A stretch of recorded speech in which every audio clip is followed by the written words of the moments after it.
Vous avez des difficultés pour tout faire. Rassurez-vous, vous n'êtes pas seul. La gestion du temps et des priorités, aujourd'hui, c'est vraiment un challenge. Dans ce monde où tout va très très vite, avec tous nos moyens de communication et avec les exigences en termes de rentabilité, c'est vraiment un sujet d'actualité. À la fois, la gestion du temps, c'est vraiment quelque chose d'individuel. Je suis coach professionnel, j'interviens en entreprise sur ce thème. Quand j'accompagne une personne, la première chose que je fais, c'est un diagnostic personnalisé. Pour ce faire, j'utilise les niveaux logiques de Dijks, un outil de PNL extrêmement pratique.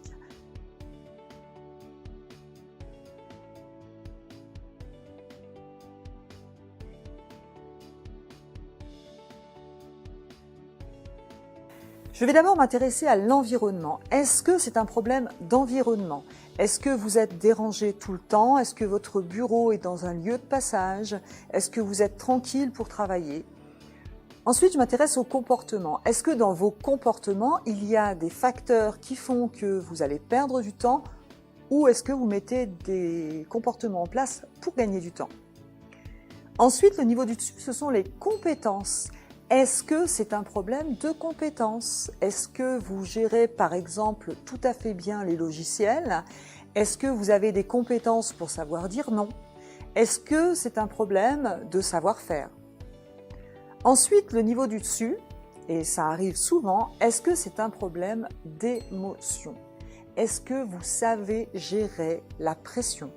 Est-ce que vous savez gérer le stress? Parce que le stress est un facteur énorme de perte des priorités et de gestion du temps.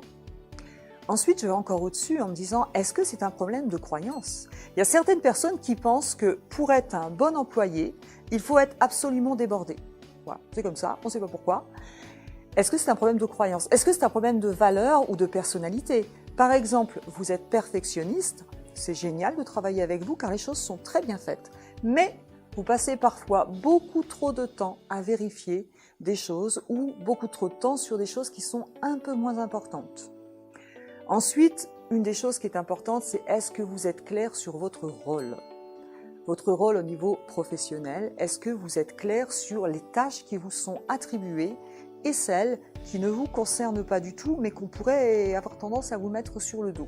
Comme vous le voyez, la gestion du temps, c'est vraiment multifactoriel et très individuel. Donc, nous avons décidé de vous concocter quelques vidéos pour vous donner des outils à appliquer. Le premier outil, nous allons le voir maintenant. Vous venez d'en avoir une démonstration, il s'agit des niveaux logiques de Robert Dilts. Je vous propose donc de prendre votre problématique personnelle dans un contexte et de vous poser ce type de questions. Alors, la première question que je vais vous demander, il s'agit de votre environnement. Est-ce que dans votre environnement, vous avez des voleurs de temps externes, des appels téléphoniques réguliers, des gens qui vous dérangent? Est-ce que vous pouvez améliorer des choses par rapport à ça, au niveau environnemental? Le deuxième niveau, il s'agit du niveau du comportement. Alors, je vais vous poser quelques questions et on est tous pareils. Premièrement, est-ce que vous avez des objectifs qui sont clairs et définis? Ah. Est-ce que vous êtes capable de vous auto-imposer des deadlines? Est-ce que vous avez tendance à vouloir tout gérer et à en faire trop? Peut-être vous êtes un peu perfectionniste, n'est-ce pas? Est-ce que vous avez la possibilité de déléguer, mais vous voulez absolument tout contrôler et vous avez peur de perdre du temps? Et du coup, vous en faites encore plus. Voici des exemples de voleurs du temps internes. Vous trouverez la liste ici pour vous donner des idées.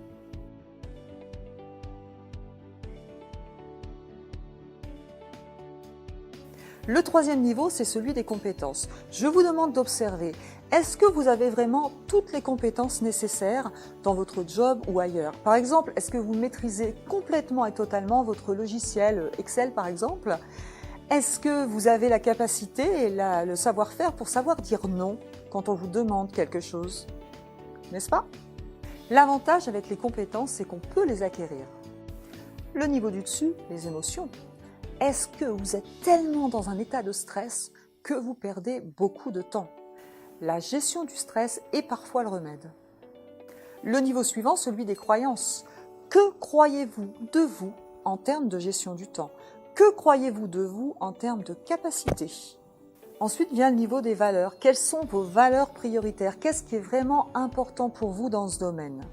Comment y répondez-vous? Et puis votre rôle. Est-ce que vous êtes bien clair sur votre rôle? Quelles tâches vous sont attribuées? Vous êtes responsable de quoi? Qu'est-ce qui dépend de vous? Et qu'est-ce que l'on peut parfois vous demander qui ne dépend pas de vous? Quand vous aurez effectué cet autodiagnostic, eh bien vous serez capable de trouver l'outil qui va vous permettre d'améliorer votre gestion du temps et de vos priorités. Si ça vous intéresse, rejoignez-nous sur notre site internet ou sur notre chaîne YouTube.